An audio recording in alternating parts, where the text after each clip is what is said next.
ของน้องปกป้องให้น้องสบายท่านอยากให้น้องมั่นหมาย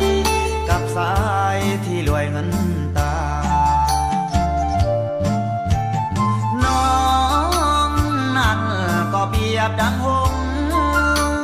วาสนาอ้ายคงเปรียบกับหงส์บ่ได้ดอกนาเพราะว่าตัวอ้ายเปรียบได้ก็เป็นเส้นกาแต่แล้วก็ต้องหวนมาน้ำตาหนองนาเพราะว่าผิดหวังโอ้ละน้องอยากจะขอให้ลืม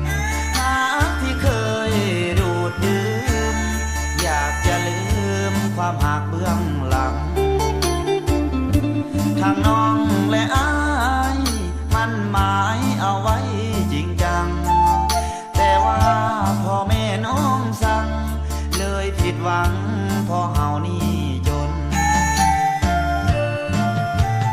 ขอให้น้องนั้นจงสุขีแต่งกับคนหังมี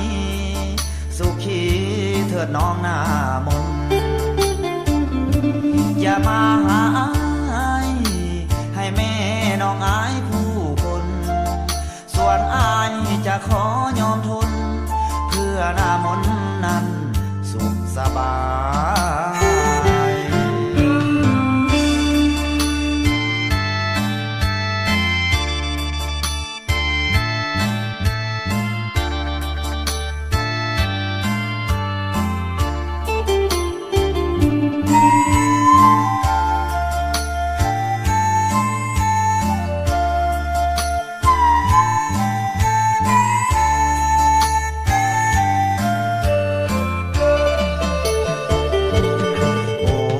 น้อง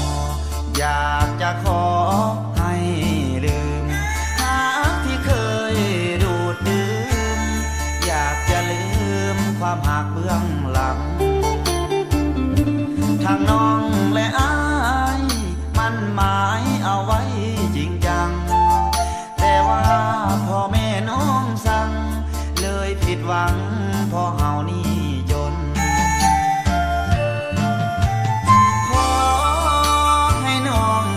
จงสุขีแต่งกับคนหังมีสุขีเถิดน้องหน้ามนอย่ามาหาอ้ายให้แม่น้องอายผู้คนส่วนอ้ายจะขอยอมทนเพื่อหน้ามนนั้นสุขสบาย